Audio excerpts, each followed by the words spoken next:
Muy buenas noches.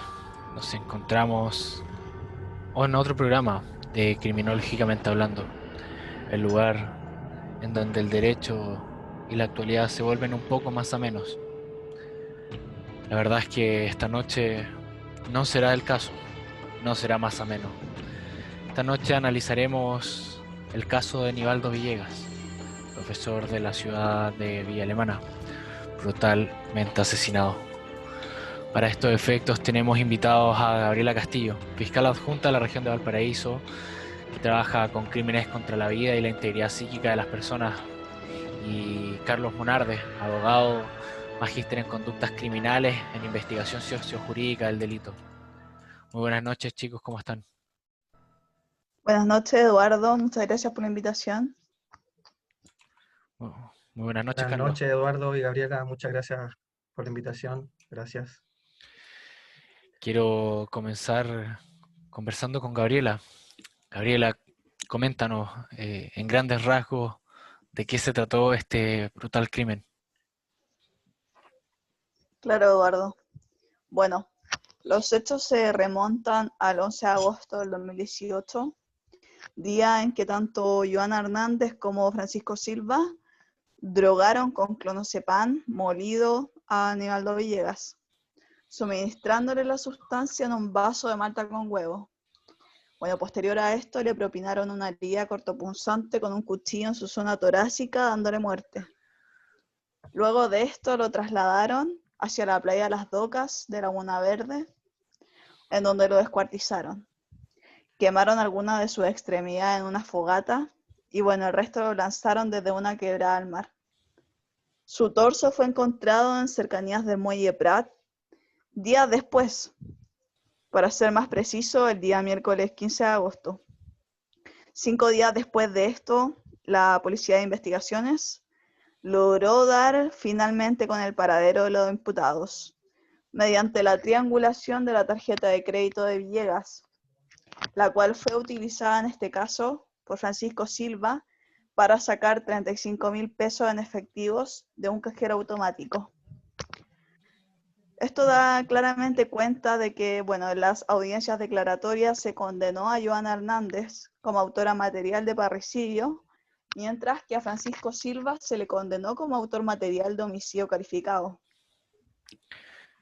Qué fuerte lo que nos comenta Gabriela. La verdad es que pensar que una persona puede asesinar, mutilar, quemar y lanzar al mar a otro individuo es simplemente brutal. Oye, Carlos, vamos contigo. Un crimen de esta magnitud no puede ser cometido por cualquier personalidad.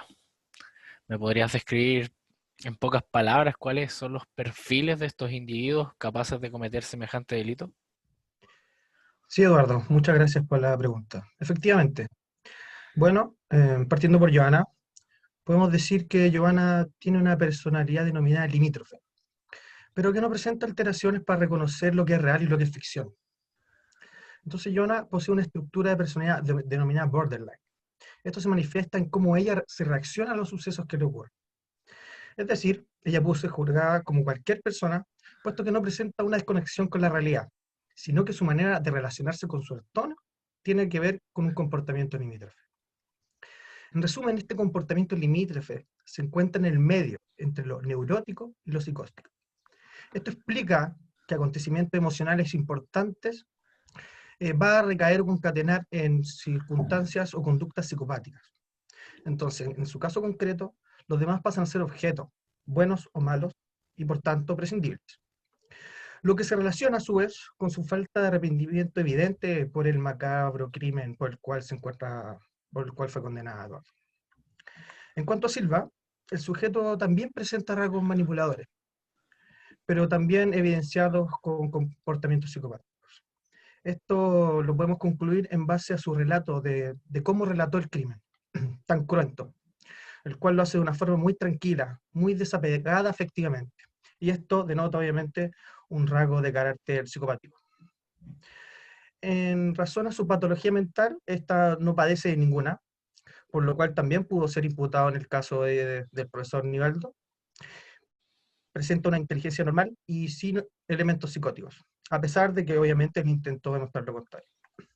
En esta parte cobra especial relevancia que en una relación con una personalidad limítrofe, en este caso Joana, y otra de comportamiento psicopático, de un partido psicótico, como el caso de Silva, normalmente hay una manipulación respecto de la primera hacia la segunda, que es lo que efectivamente, ¿no es cierto?, Silva trató de probar en el juicio. Eso en Oye, cuanto a lo que yo te puedo decir. oye, Carlos, sigue conversando un poco más, quedémonos contigo.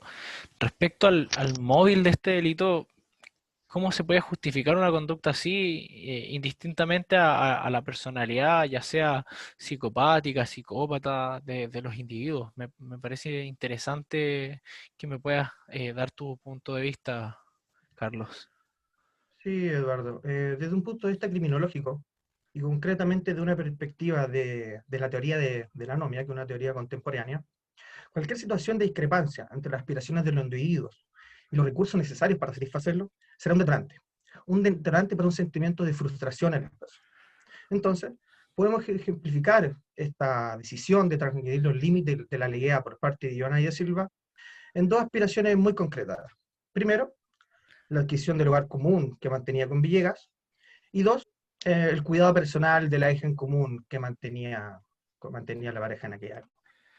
Eso es lo que te puedo decir, Eduardo. Es verdad que ellos tenían una hija en común. Bueno, me imagino lo difícil que debe ser recordar hechos como estos para esa pobre niña.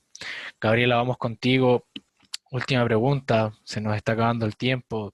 Recordemos que este es un podcast muy corto, preciso, conciso. Coméntame en qué resultó este macabro crimen, cuáles fueron las penas para ambos individuos. Claro, Eduardo. Bueno, acá debemos distinguir entre ambos autores materiales del delito.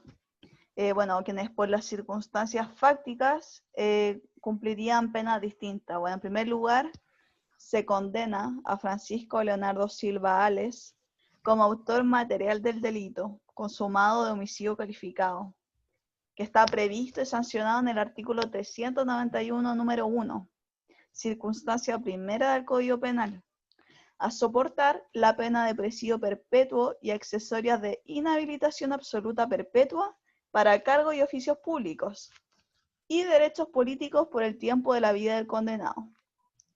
En siguiente término, se condena a Joana del Carmen Hernández Vicuña como autora material del delito consumado de parricidio, previsto y sancionado en el artículo 390 del Código Penal, a soportar la pena de presidio perpetuo calificado y accesorias de inhabilitación absoluta perpetua para cargos y oficios públicos y derechos políticos por el tiempo de la vida de la condenada. Va a ser un tiempo bastante largo, entonces, Gabriela, el que estos dos individuos no estarán cerca de la sociedad y podremos tener un poco más de tranquilidad. Bueno, chicos, para terminar el programa les quiero dar las gracias por haber asistido a ambos, gracias por aclarar nuestras dudas, y para toda la gente en sus casas, recordarles que todos los jueves tenemos emisión de Criminológicamente Hablando, y dependiendo de la hora se encontrarán con el late de Criminológicamente Hablando o la jornada de la tarde. Ante esto, darle muchas gracias a los invitados. Carlos, Gabriela, tienen un espacio para despedirse. Gracias, y Eduardo. vamos cerrando Gabriela. el programa. Muchas gracias, Eduardo, por la invitación y hasta luego. Buenas noches. Buenas noches, queridos auditores.